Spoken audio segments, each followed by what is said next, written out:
आज मेरे बेटे की दूसरी शादी थी। उसके पहले शादी का क्या हुआ, मैं उसे भूल जाना चाहती थी क्योंकि वो बड़ी ही अजीब घटना थी। लेकिन आज उसकी दूसरी शादी थी। मुझे यकीन था कि वह मेरे बेटे का ख्याल ज़रूर रखेगी। मेरा बेटा बहुत अच्छा और बहुत ही सुंदर था।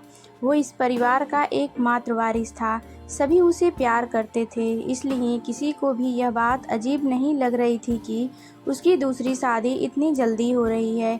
पर मेरा दिल धक धक कर रहा था। रात जैसे जैसे नज़दीक आ रही थी, मेरा दिल भी उतना ही तेज़ी से धड़क रहा था और मैं चिंतित हो रही थी। मेरी बेटी को भी इस बात का पता था और वह भी मेरी ही तरह चिंतित थी।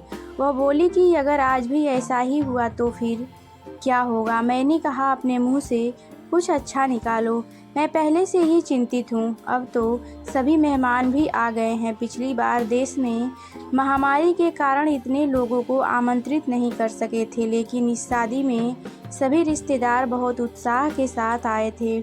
इसलिए शादी के बारे में ज़्यादा नहीं जानते थे और यह भी नहीं जानते थे कि ऐसा क्या हुआ कि उन्हें फिर से शादी करनी पड़ी। मेरा बेटा भी खुश था क्योंकि समस्या नहीं थी, क्योंकि उसकी पत्नी पहली पत्नी से कहीं ज़्यादा खूबसूरत थी और उम्र में भी छोटी थी, तो उसे तो खुश होना ही चाहिए था। सर्दी का मौसम था, ज़्यादातर मेहमान घर में ठहरे हुए थे। समारोह बाहर हो रहा था, नाच गाना चल रहा था, लोग आपस में हंसी मजाक कर रहे थे। मैंने अपनी जेठानी से कहा, दुल्हन दूसरे शहर से आई है, बहुत थक गई होगी। मुझे लगता है उसे दूल्हे के कमरे में नहीं भेजना चाहिए। मेरी जेठानी ने कहा, तुम्हें क्या हो गया है, उनकी अभी अभी शादी हुई है और तुम हो कि उनकी सुहागरात को ख़राब करना चाहती हो। मानती हूँ शादी ब्याह में थकावट हो ही जाती है, लेकिन नया खून है। कॉफ़ी साफ़ी पिला दो, फ्रेश हो जाएंगे और फिर सुबह रिसेप्शन भी तो है। मैं बोली, बहुत थक जाएगी बेचारी। मेरी जेठानी ने कहा कि आजकल कोई भी इतना नहीं थकता, लड़कियों को तो अपनी शादी का बहुत शौक होता है। उसे अपने बेटे के कमरे में भेज दो, अब रात के 12 बज गए हैं, सुबह उठकर तैयार भी तो होना है।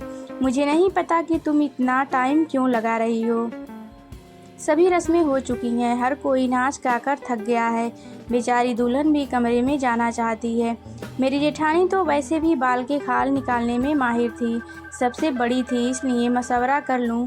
लेकिन उन्होंने मुझे ही अपनी बातें बता दी और फिर उसने खुद ही कहा कि अब दुल्हन कमरे में जाएगी। दुल्हन को कमरे में ले जाया गया।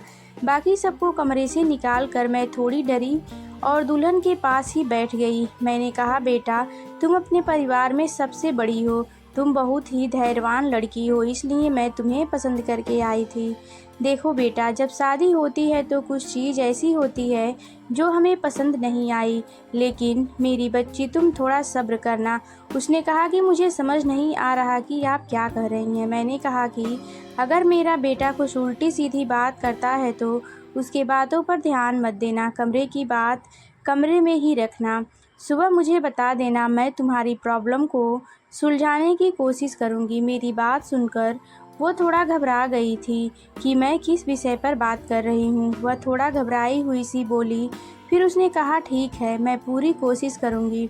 अब इस घर की इज्जत भी मेरी इज्जत है। मैं दुल्हन का हाथ छोड़कर बाहर आ गई। सब अपने अपने बिस्तर पर सोने चले गए थे। घर में बहुत सन्नाटा था क्योंकि सब बहुत थक चुके थे, इसलिए सब सो चुके थे। जाड़े की रात में वैसे भी शांति ही होती है, लेकिन मैं सो नहीं पा रही थी। बहुत देर बाद आखिर मैं सोने चली गई, लेकिन मेरी आंखों में नींद नहीं आ रही थी और मेरी आंखें बार बार घड़ी की ओर ही देख रही थी। काश सुबह जल्दी हो जाती तो मेरी सारी चिंताएं खत्म हो जाती। लेकिन जैसे ही 2:30 बजे मैंने कुछ जोरदार चीख सुनी और उसके बाद ही मुझे पता चल गया कि अब क्या होने वाला है। उसके बाद बार बार चीखना शुरू हो गया। यह किसी के चीखने की आवाज़ थी और वह लड़की कौन हो सकती है, मैं अच्छी तरह जानती थी। सभी मेहमान भी धीरे धीरे उठने लगे थे। अचानक मेरे बेटे के कमरे का दरवाज़ा खुलता है और मेरी बहू पागलों की तरह बाहर भागी। उसे पता नहीं चला कि उसके पास तो दुपट्टा भी नहीं है। अस्त व्यस्त कपड़ों में बाहर भागती हुई आई थी। वह घर से बाहर भाग जाना चाहती थी जब कुछ औरतें उसे पकड़ लिया और कहा, बेटा क्या हो गया, अपने आप को संभालो। सब उसको संभालने लगे, लेकिन वह बेहोश हो गई थी। जब कोई बेहोश होता है तो उस पर पानी के छींटे वगैरह मारे जाते हैं, लेकिन मेरी बहू तो पानी के छींट करने पर भी होश में नहीं आ रही थी। उसका पूरा शरीर ठंडा पड़ गया था। उसे फ़ौरन अस्पताल ले जाया गया। मैं उसे अस्पताल ले जाना नहीं चाहती थी, क्योंकि फिर से वही तमाशा बन जाता, लेकिन और कोई चारा भी नहीं था। बेचारी बच्ची किसी भी तरह होश में नहीं आ रही थी। उसके माँ बाप को भी बुला लिया। उन्होंने भी एक दूसरे के कानों में बातें करनी शुरू कर दी। पता नहीं हमारी बेटी को क्या हो गया है, पता नहीं उसके साथ क्या सलूक किया है। वो सब लोग मुझे अजीब सी नज़रों से देख रहे थे। सवाल ही सवाल थे हर तरफ ही, और मैं बेचारी परेशान से ही हॉस्पिटल में घूम रही थी। मैंने घर आकर अपने बेटे से पूछना चाहा कि अब उसने क्या किया है, तो वह कमरे में ही नहीं था। उसका फ़ोन भी बंद था। कमरे की हालत तो बिल्कुल नॉर्मल थी। कोई भी ऐसी हरकत नहीं लग रही थी कि जैसे कोई चीज़ टूटी होती या उसने अपनी बीवी पर हाथ उठाया होता। लोगों के सवालों से बचने के लिए शायद मेरा बेटा रेहान कहीं चला गया था। फ़िलहाल तो मुझे बहू की फ़िक्र थी। मैं अस्पताल वापस आ गई। 2-3 घंटे में अस्पताल वालों ने मेरी बहू को छुट्टी दे दी।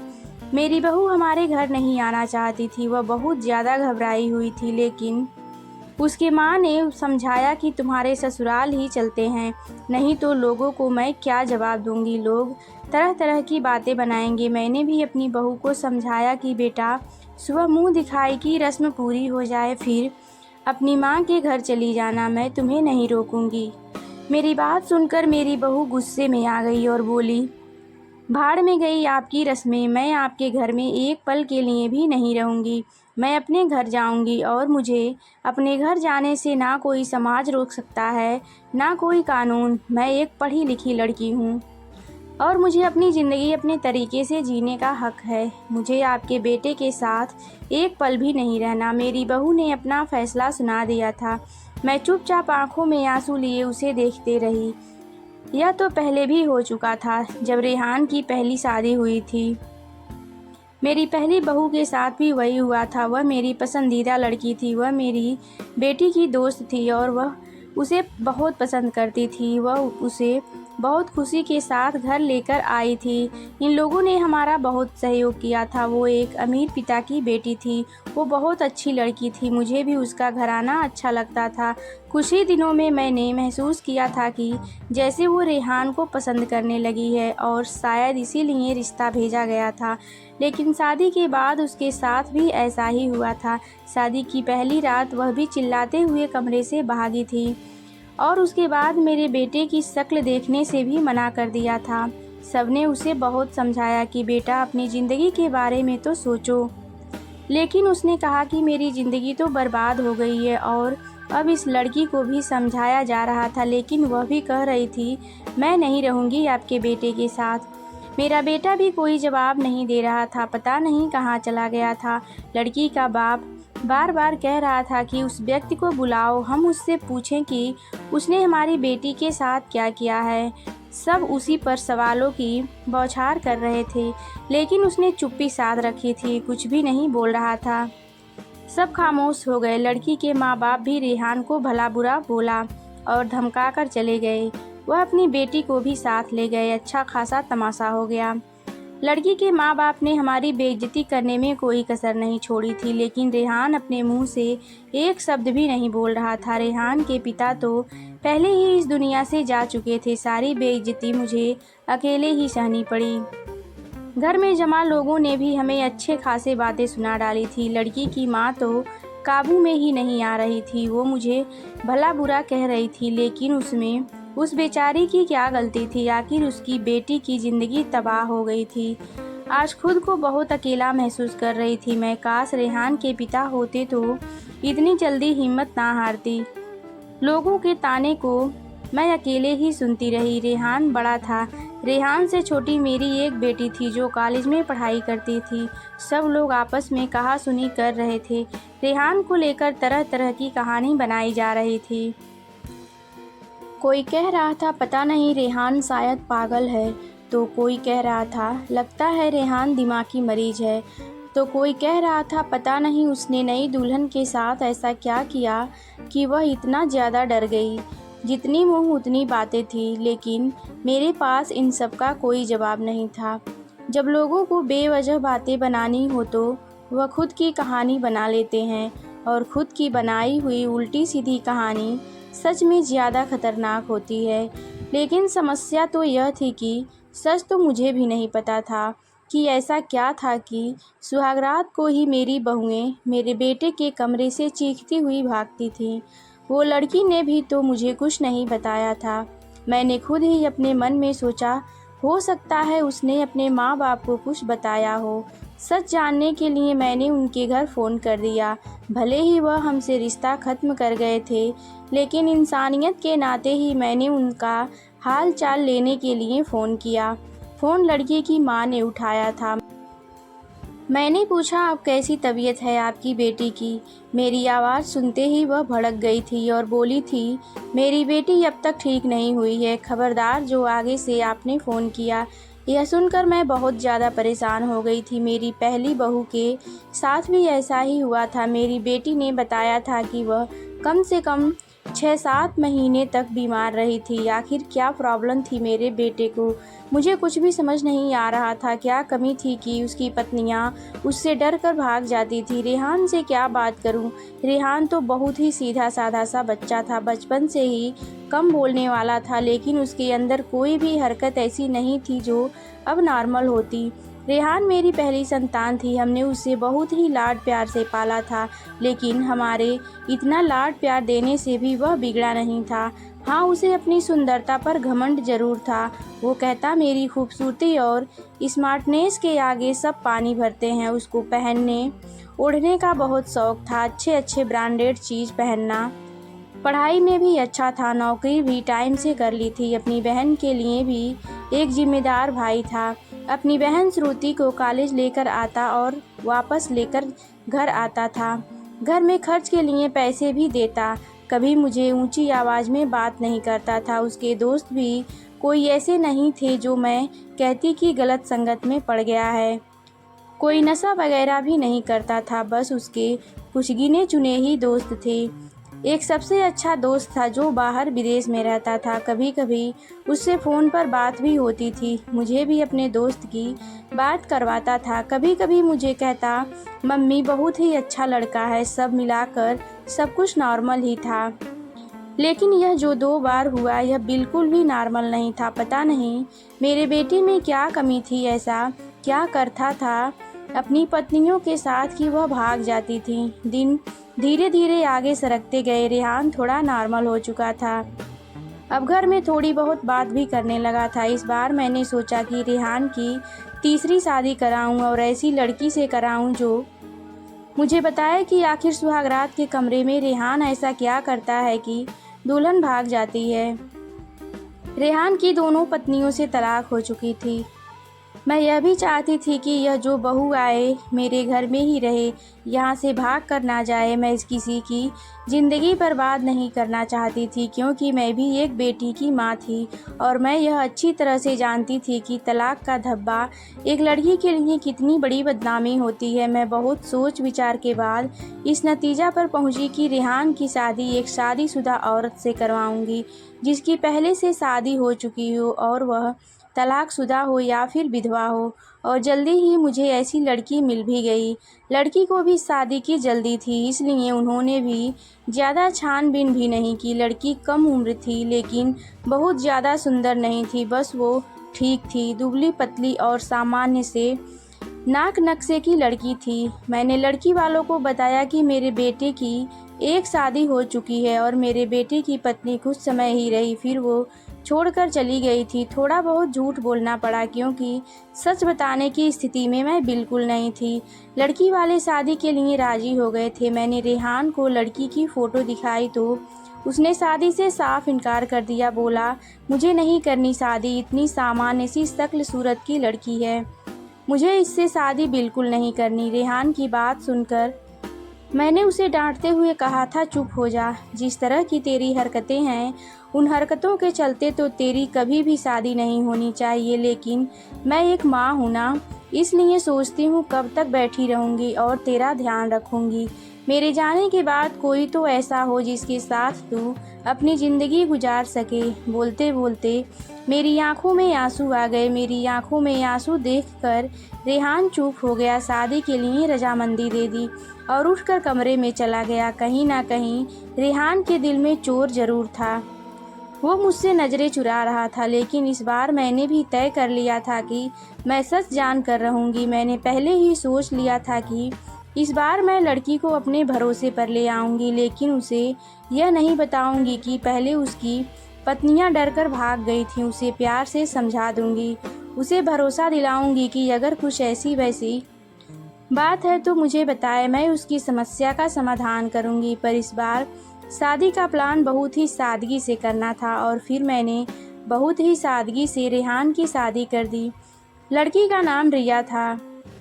बहुत ही प्यारी बच्ची थी। मेरी बेटी ने मना भी किया था कि मम्मी रहने दे, भाई को भाई के हाल पर छोड़ दे, लेकिन मैंने उसे समझाया था कि बेटा, हो सकता है तेरे भाई के साथ कुछ मसला हो जिसे सुलझाना हमारा फ़र्ज है। शादी निपट गई। इस बार मैंने ज़्यादा मेहमानों को नहीं बुलाया था। घर में कुछ ही मेहमान थे जो कि मेरे रिश्तेदार नहीं बल्कि मेरे कुछ जानने वाले थे। मैं रिया को रेहान के कमरे में ले गई। उसे बेड पर बिठाते हुए मैंने रिया का हाथ अपने हाथों में लिया और उसे हल्के से दबाते हुए बोली, रिया बेटा, तुमसे बहुत ही ज़रूरी बात करनी है, बहुत ही ध्यान से मेरी बात सुनो। रिया आश्चर्य से मुझे देखने लगी कि भला ऐसी कौन सी ज़रूरी बात है जो अभी करनी है। मैंने रिया को समझाते हुए कहा, बेटा, रेहान इस शादी के लिए राज़ी नहीं था। बहुत ही मुश्किल से मैंने उसे शादी के लिए तैयार किया है। हो सकता है मेरा बेटा कुछ अजीबोगरीब हरकतें करे, हो सकता है तुम्हें डराने की कोशिश करे जिससे कि तुम उसे छोड़कर भाग जाओ, लेकिन बेटा, तुम्हें डरना नहीं है। जो भी हो, तुम्हें सब कुछ मुझे बता देना है। बस तुम्हें उसके डराने धमकाने में या उसकी बातों में आने की ज़रूरत नहीं है। रिया ने मेरी बातों को सुनकर हाँ में सिर हिला दिया था। मुझे थोड़ी संतोष हुई थी और रिया को आराम करने का बोलकर बाहर आ गई। मैं अपने कमरे में नहीं गई, बाहर हाल में सोफे पर ही लेट गई। सिया को मैंने उसके कमरे में भेज दिया था। तुम सो जाओ, बहुत रात हो चुकी है। सिया कमरे में जा चुकी थी, लेकिन जाते जाते उसने कहा था कि मम्मी जी, आप जो भी कर रही हैं गलत कर रही हैं। आप भी हर समस्या का हल सिर्फ शादी ही समझती हैं। आपको किसी की बेटी की ज़िंदगी को यूं बर्बाद नहीं करना चाहिए। सिया जा चुकी थी और मैं सोफे पर लेटी दिल ही दिल में अपने भगवान को याद कर रही थी और दुआ मांग रही थी कि भगवान यह रात अच्छे से गुजर जाए। बहुत ही खामोशी थी। ऐसा लग रहा था जैसे तूफान के आने के पहले की खामोशी हो। घड़ी की टिक टिक भी मेरे सर पर था और एक तरफ लग रहा था कि मैं अपने भगवान को मनाने में लगी हूँ कि तभी वही हुआ जिसका मुझे डर था। रिया चीखते हुए बाहर आई थी और पागलों की तरह घर के बाहर भाग जाना चाहती थी। मैंने जैसे तैसे करके उसे बाहर गेट के अंदर कर लिया था।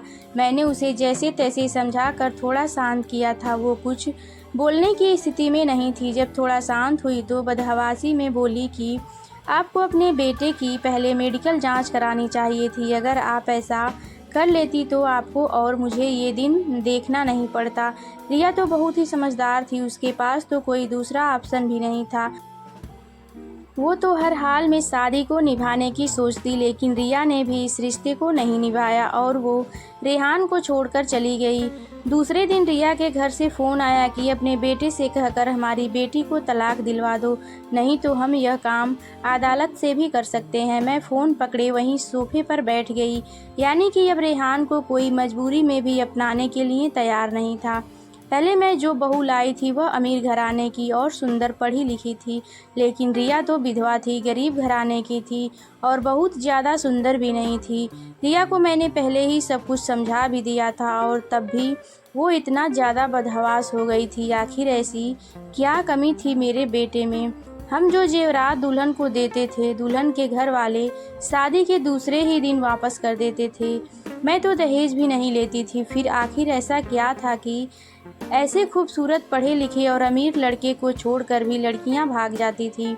मेरा दिमाग सोच सोच कर फटा जा रहा था। कैसे पता लगाऊं कि आखिर बात क्या है। रेहान भी अपने मुंह से कुछ कहने को तैयार नहीं था। जब भी इस बारे में कुछ बात करने की कोशिश करती तो वो टाल कर बाहर चला जाता, मुझे बात करने का मौका ही नहीं देता था। लेकिन अब मैं हर वक्त रेहान पर नज़र रखने लगी थी, उसकी एक एक हरकत पर ध्यान देती। शायद कुछ तो ऐसा सबूत मिले जिससे मैं सुराग लगा सकूं, सच जान सकूं कि आखिर सच्चाई क्या है। लेकिन उसके हाव भाव से कभी ऐसा लगा ही नहीं। सब कुछ नॉर्मल भी है, एकदम नॉर्मल लड़कों की तरह था जैसे और लड़के होते हैं। मुझे कोई भी रास्ता दिखाई नहीं दे रहा था। एक दिन तंग आकर मैंने रेहान के दोस्त को फ़ोन लगाया। उसके विदेश में रहने वाले दोस्त को मैंने पूछा, राहुल तुम रेहान के इकलौते दोस्त हो जिससे रेहान अपने दिल की सारी बातें करता है। मुझे रेहान के बारे में सब कुछ बताओ। उसने अपने जीवन के बारे में तुम्हें ज़रूर कुछ ना कुछ बताया होगा। लेकिन यह सुनकर तो मैं हैरान हो गई कि उसने अपने दोस्त को अपने बारे में कुछ भी नहीं बताया था। और बस यही बात मुझे बहुत अजीब लगी कि उसने अपने दोस्त को यह भी नहीं बताया था कि मेरी 3 शादियां हो चुकी हैं और मेरी तीनों पत्नियां मुझे छोड़कर भाग गई हैं। उसने ये बात अपने दोस्त को नहीं बताई जो कि उसका सबसे अच्छा दोस्त था। यह मुझे काफ़ी अजीब लग रहा था, लेकिन शायद उसने नहीं बताया हो क्योंकि वो शर्मिंदा होना नहीं चाहता होगा। शादी की रात ही पत्नी का भाग जाना, वह भी 3-3 पत्नियां का। धीरे धीरे 6 महीने और गुजर गए। घर में सब कुछ नॉर्मल चल रहा था, लेकिन रेहान को लेकर मैं बहुत ज़्यादा परेशान थी। ऐसा क्या था जो दुल्हन शादी की रात को ही भाग जाती थी। मैंने एक बार फिर से रेहान की शादी के लिए सोचा और इस बार मैंने ठान लिया कि सच्चाई जान कर ही रहूँगी। इस बार मैंने लड़की को सब कुछ बता दिया, कुछ भी नहीं छुपाया। और लड़की भी किसी ऐसे घर से लाई थी जिसे शादी की सख्त ज़रूरत थी, क्योंकि यह लोग बहुत ही गरीब थे और उसके घर में उसके 2 छोटे भाई थे। मैंने कहा, तुम्हारे दोनों भाइयों की पढ़ाई की जिम्मेदारी मेरे ऊपर है और शादी में भी आप लोगों को कुछ भी खर्च नहीं करना पड़ेगा। लड़की को तो मैंने राज़ी कर लिया था, लड़की के माँ बाप भी राज़ी हो गए। लेकिन मैंने ये बात लड़की के माता पिता को नहीं बताई थी, बस लड़की को बता दी थी। लड़की थोड़ी घबराई हुई थी क्योंकि मैंने शादी से पहले ही सारी बातें लड़की को समझा दी थी। पहले तो वो बहुत ज़्यादा डर गई, फिर खुद को संभालते हुए बोली कि कुछ भी हो, मैं इस शादी के लिए तैयार हूँ। अगर मेरे थोड़े से त्याग से मेरे भाइयों की ज़िंदगी बनती है तो उसमें बुराई क्या है। जो कुछ भी होगा उसे सहन करूँगी और वैसे भी सारे समझौते औरतों को ही करने पड़ते हैं। लड़की, जिसका नाम खुशबू था, भले ही गरीब घर की थी लेकिन बहुत ही संस्कारी और समझदार लगी मुझे। दिल ही दिल में खुश हुई कि अगर खुशबू मेरी बहू बनती है तो और मेरे घर में टिकी रहती है तो यह मेरे लिए बहुत ही सौभाग्य की बात होगी। संस्कारी होने के साथ साथ खुशबू बहुत ही खूबसूरत भी थी। इस बार शादी मंदिर में हुई थी। सब कुछ ठीक था और हैरानी की बात तो ये थी कि रात भी गुजर चुकी थी और सुबह हो चुकी थी। सुबह होते ही मैंने कमरे का दरवाज़ा खटखटाया, लेकिन किसी ने दरवाज़ा नहीं खोला। मैं बहुत परेशान थी, कोई दरवाज़ा नहीं खोल रहा था। थोड़ी देर बाद मैं कमरे की दूसरी चाबी लेकर आई और मैंने खुद ही दरवाज़ा खोला। कमरे के अंदर का दृश्य देखकर मेरी चीख निकल गई क्योंकि मेरी बहू बेहोश पड़ी थी। रेहान कमरे में कहीं भी नज़र नहीं आ रहा था, शायद बाथरूम में था। मैंने जल्दी से डॉक्टर को बुलाया। डॉक्टर ने कहा कि वह सिर्फ डर की वजह से बेहोश हुई है, उसके शरीर पर किसी भी तरह के कोई चोट के निशान नहीं है। रेहान के चेहरे से भी चिंता झलक रही थी। ऐसा लगता था कि जैसे वो भी परेशान है इन सब हालातों से। अच्छे से चेकअप करने के बाद और कुछ दवाइयाँ देकर डॉक्टर साहब चले गए थे। डॉक्टर ने कहा था कि खुशबू को जल्दी ही होश आ जाएगा। रेहान भी तैयार होकर अपने ऑफिस के लिए निकल गया था। मैं खुशबू के पास ही बैठी रही। थोड़ी देर में खुशबू ने आंखें खोल दी थी। होश में आते ही वह बाहर की तरफ भागने लगी थी, यह कहते हुए कि मुझे यहाँ नहीं रहना, मुझे अपने घर जाना है, अपने मम्मी पापा के पास। मैंने खुशबू का हाथ पकड़ लिया। खुशबू, तुम ऐसा नहीं कर सकती। मैंने तो तुम्हें सारी सच्चाई बता दी थी और तुम मान भी गई थी। फिर तुम ऐसा क्यों कर रही हो? लेकिन खुशबू मेरी कुछ भी सुनने को तैयार नहीं थी। रोते हुए बोली, आंटी जी, मुझे माफ़ कर दो, मैं मजबूर हूँ। मैं यहाँ नहीं रह सकती। आप बेफिक्र रहें, मैं अपने मम्मी पापा को कुछ नहीं बताऊँगी, सब कुछ हैंडल कर लूँगी। बस आप मुझे इस घर में रहने को ना कहें। लेकिन खुशबू, मुझे बताओ तो सही, आखिर ऐसा क्या हुआ था? मैं सच जानना चाहती हूँ। खुशबू, तुमने मुझसे वादा किया था कि तुम रेहान की सच्चाई मुझे ज़रूर बताओगी। आंटी, रेहान के बारे में मैं कुछ नहीं बता सकती। अगर मैंने रेहान के बारे में कुछ भी बोला तो वह मुझे जान से मार देगा। मुझे अपनी जान की परवाह नहीं है, लेकिन रेहान मेरे भाइयों को भी नहीं छोड़ेगा। प्लीज़ मुझे जाने दें। उसकी आंखों में विनती के ऐसे करुण भाव थे कि मैं उसे रोक ना सकी। खुशबू चली गई थी। मैं इंतज़ार कर रही थी कि अब कुछ ही देर में खुशबू के माँ बाप का फ़ोन आने वाला है, लेकिन ऐसा कुछ भी नहीं हुआ। शायद खुशबू ने अपने माता पिता को कुछ नहीं बताया था। रेहान के तीनों पत्नियों ने तो दूसरे दिन ही तलाक की मांग कर दी थी, लेकिन खुशबू ने ऐसा कुछ भी नहीं किया था। इसका मतलब था खुशबू अभी मेरे बेटे की पत्नी थी। मैंने सोचा कि अब मैं रेहान का चेकअप करा कर ही रहूँगी। अपने होशो हवास में तो रेहान ऐसा कभी भी नहीं करने देता, इसलिए एक दिन मैंने रेहान के खाने में नींद की दवाई मिला दी। रेहान के गहरी नींद में जाते ही मैंने डॉक्टर को फ़ोन कर दिया। डॉक्टर ने रेहान के कुछ सैंपल लिए और यह बोलकर कि जैसे ही रिपोर्ट आएगी मैं आपको बताता हूँ। डॉक्टर चला गया और फिर मैं बेसब्री से रेहान की रिपोर्ट का इंतज़ार करने लगी। अगले दिन डॉक्टर का फ़ोन आया और उसने कहा कि रेहान एकदम नॉर्मल है, उसकी सारी रिपोर्ट नॉर्मल आई है। यह सुनकर तो मेरे आश्चर्य की कोई सीमा ही नहीं थी। अगर रेहान नॉर्मल है तो शादी के पहली रात में उसकी पत्नियां क्यों भाग जाती हैं? यही सोच कर मेरा दिमाग फटने लगा। कुछ सोचकर मैं खुशबू के पास गई। खुशबू के माता पिता ने मेरी बहुत इज्जत की। शायद उन्हें सच्चाई का पता नहीं था। उन्हें लगता था कि मैं उनकी बेटी को घर ले जाने के लिए आई हूँ। खुशबू मुझे देखते ही सब समझ गई थी। वह हम लोगों के साथ ज़्यादा नहीं बैठी और अंदर कमरे में चली गई। मैं भी खुशबू के पीछे पीछे उसके कमरे में गई। मुझे देखते ही खुशबू बोली, आंटी जी, मैंने आपको पहले भी कहा था कि मैं आपके घर में नहीं रह सकती, फिर आप मुझे लेने क्यों आई हैं? मैंने खुशबू को बहुत ही प्यार से अपने पास बैठाया और उसके सामने हाथ जोड़ते हुए बोली, खुशबू, मेरी उम्मीद की आखिरी किरण अब तुम ही हो।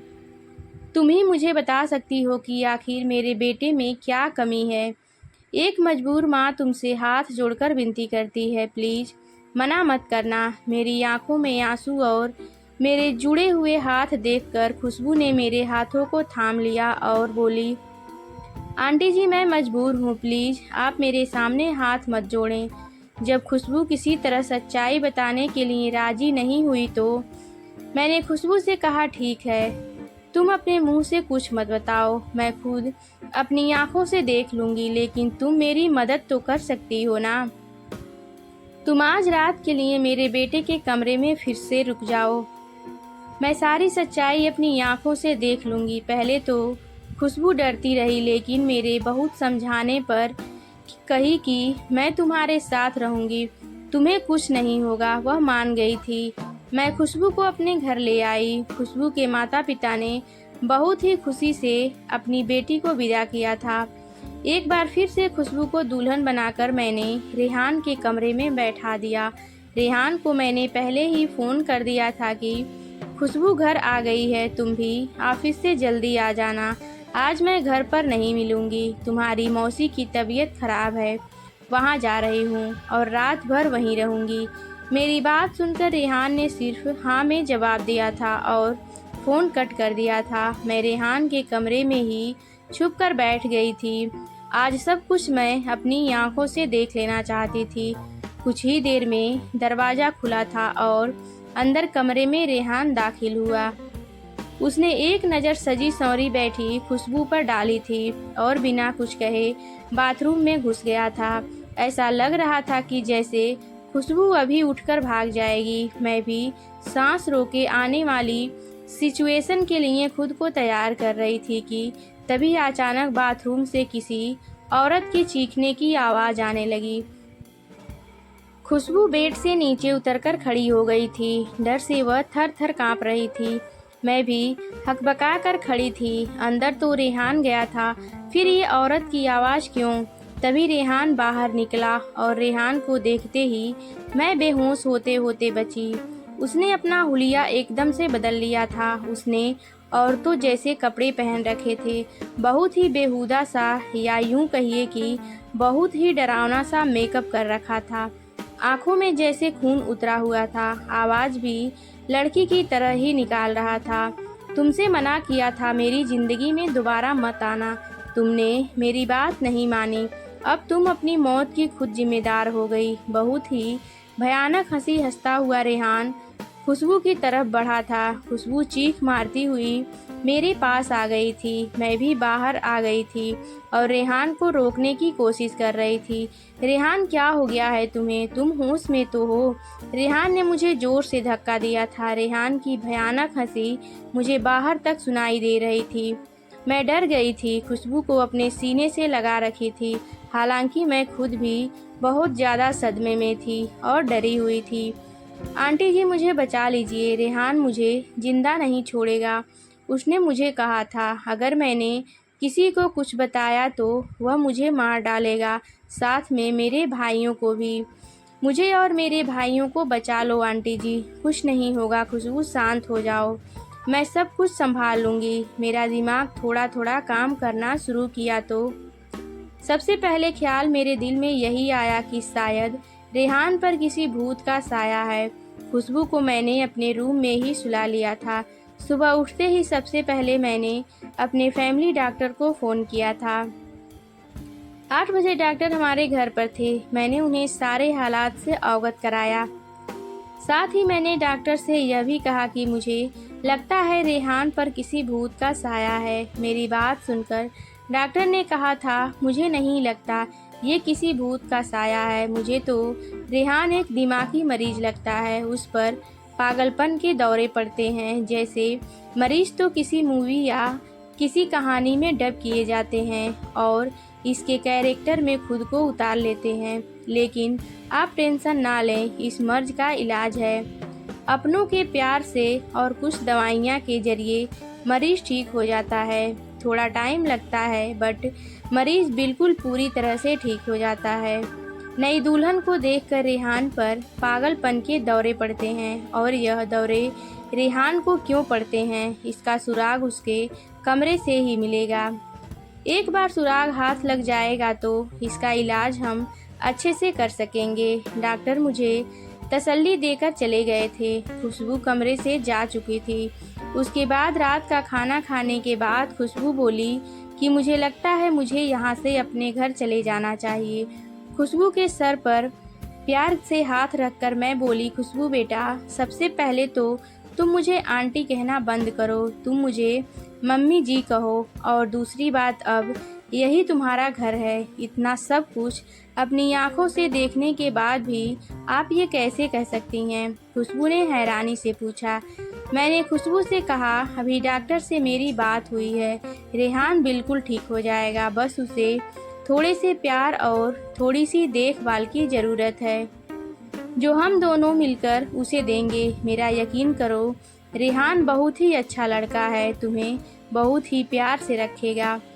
मेरे बहुत देर तक समझाने पर और अपने माँ बाप के हालात को देखते हुए खुशबू राजी हो गई थी। मैंने बहुत ही प्यार से खुशबू से कहा था, खुशबू बेटा, अब तो एक बार मुझे मम्मी जी कहो। और खुशबू ने मुस्कुराते हुए मुझे मम्मी जी कहा था, जिसे सुनकर मेरे दिल में ठंडक उतर गई थी। मुझे उम्मीद की किरण नज़र आई थी कि मेरा बेटा ठीक हो जाएगा, उसका भी घर बस जाएगा। सुबह मैंने रेहान से कहा, चलो तुम नाश्ता कर लो। मैंने उसको कुछ भी पता नहीं होने दिया। रेहान ने नाश्ता किया और ऑफिस के लिए निकल गया। रेहान के ऑफिस निकलते ही सबसे पहले मैं रेहान के कमरे में गई और उसकी तलाशी ली। मुझे ज़्यादा मेहनत नहीं करनी पड़ी। सामने ही बेड पर मुझे कुछ किताबें दिखी। खुशबू भी मेरे पास आ चुकी थी। सारी किताबें थीं। सब किताबों में एक ही उपन्यास था जिसमें कोई प्रमीला नाम की लड़की थी। शादी की रात ही उसके पति ने उसे कमरे से धक्के देकर बाहर निकाल दिया था और अगले ही दिन दूसरी दुल्हन ले आया था। प्रमीला धीरे धीरे दिमागी मरीज बन गई थी। दुल्हन को देखते ही उस पर टूट पड़ने लगती थी। अब तो किसी शादी में दुल्हन को देखती तो उसे मारने के लिए भागती थी। प्रमीला के ससुराल वालों ने उसे पागल घोषित कर दिया था और उसे उसके माँ बाप के घर भेज दिया था। दुल्हन को देखकर प्रमीला का पागलपन कम नहीं हुआ था और प्रमीला के कैरेक्टर में ही रेहान ने खुद को उतार लिया था। मैंने डॉक्टर को फ़ोन करके सारी बातें बताई। डॉक्टर ने कहा कि आप लोग बिल्कुल भी ना घबराएं, मैं कुछ दवाइयाँ दूंगा और जो उपन्यास रेहान पढ़ता है वह सारी किताबें आप रूम से बाहर निकाल दें। धीरे धीरे प्यार से रेहान को समझाना पड़ेगा, उसे प्रमीला के कैरेक्टर से निकालना पड़ेगा। धीरे धीरे डॉक्टर की दवाइयाँ से और खुशबू और मेरी मेहनत से रेहान ठीक होने लगा था। खुशबू रेहान के सामने सिंपल सी रहती थी। रेहान के व्यवहार में बहुत बदलाव आने लगा था। उसकी आंखों में अब मैंने खुशबू के लिए प्यार देखा था।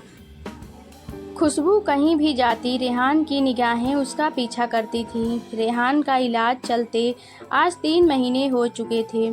खुशबू ने जैसे मेहनत और लगन से मेरा साथ दिया था उसकी मैं कायल हो गई थी और बहुत ही अच्छे कर्म किए होंगे जो मुझे खुशबू जैसी बहू मिली।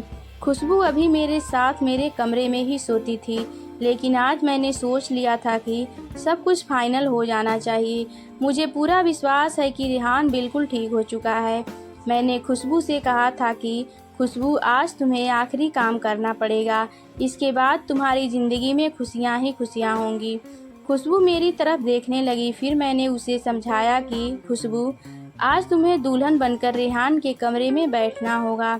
मेरी बात सुनकर खुशबू शर्मा गई थी, लेकिन फिर जल्दी ही संभल भी गई। शायद उसे भी यकीन था कि रेहान अब ठीक हो चुका है। वह भी रेहान की प्यार भरी नज़रों को समझ चुकी थी। खुशबू, तुम्हें डरने की कोई ज़रूरत नहीं है। तुम दरवाज़ा खुला रखना। दरवाजे के बाहर ही मैं खड़ी रहूँगी जब तक कि तुम दोनों के बीच में सब कुछ ठीक नहीं हो जाता।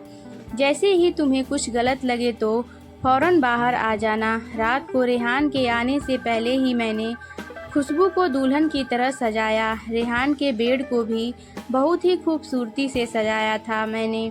रेहान के आने का टाइम हो गया था। मैंने खुशबू को सजी सजाए बेड पर बिठा दिया और बाहर आ गई। थोड़ी देर में रेहान भी आ चुका था। खाना खाते हुए रेहान की निगाहें इधर उधर कुछ ढूंढ रही थी। मैं समझ गई थी कि रेहान किसे ढूंढ रहा है, लेकिन मैं अनजान बनी रही। कुछ देर में रेहान खुद ही बोला, मम्मी, खुशबू कहीं दिखाई नहीं दे रही, क्या कहीं गई हुई है? मेरे बोलने से पहले ही सिया बोल पड़ी, भैया भाभी तो आपके ही। इससे पहले कि सिया अपनी बात पूरी करती मैंने उसे चुप करा दिया।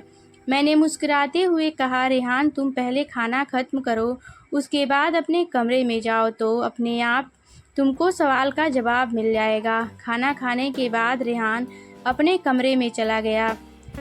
मेरा दिल जोरों से धड़क रहा था। पता नहीं क्या होने वाला है। हे भगवान, सब कुछ ठीक हो। मैं भी रेहान के पीछे पीछे चली और बाहर गेट पर ही रुक गई। मैं अंदर कान लगाकर सुनने की कोशिश कर रही थी कि अंदर सब कुछ ठीक तो है। खड़े खड़े मुझे काफ़ी देर हो गई थी, लेकिन अभी तक अंदर शांति थी। और फिर कुछ ही देर में खुशबू और रेहान की सरगोशियाँ सुनाई देने लगी, लेकिन प्यार में डूबी हुई सरगोशियाँ। मैं मुस्कुरा दी। मेरे अंदर तक सुकून उतर गया। मैंने मन ही मन भगवान को धन्यवाद दिया और अपने कमरे में आ गई और सुकून से लेट गई। सुबह मेरी आंख देर से खुली। जल्दी जल्दी उठकर किचन की तरफ भागी तो खुशबू को किचन में पहले से ही मौजूद पाया। मुझे देखकर खुशबू के चेहरे पर मुस्कुराहट आ गई। खुशबू की झुकी हुई नज़रें और शर्मीली मुस्कुराहट से ही मैं पहचान गई कि सब कुछ ठीक है। मैंने प्यार से खुशबू के माथे को चूमते हुए कहा, खुशबू बेटा, तुम इतनी सुबह किचन में क्या कर रही हो? खुशबू थोड़ा शर्माते हुए बोली, मम्मी जी, रेहान को काफ़ी चाहिए थी, वही बना रही थी। खुशबू को काफ़ी बनाता छोड़कर मैं बाहर हाल में आ गई और सोफे पर बैठकर मैंने आंखें बंद कर ली। आज मेरे रेहान के और खुशबू के जीवन में खुशियाँ ही खुशियाँ थी। हे भगवान, मेरे परिवार को किसी की नज़र ना लगे।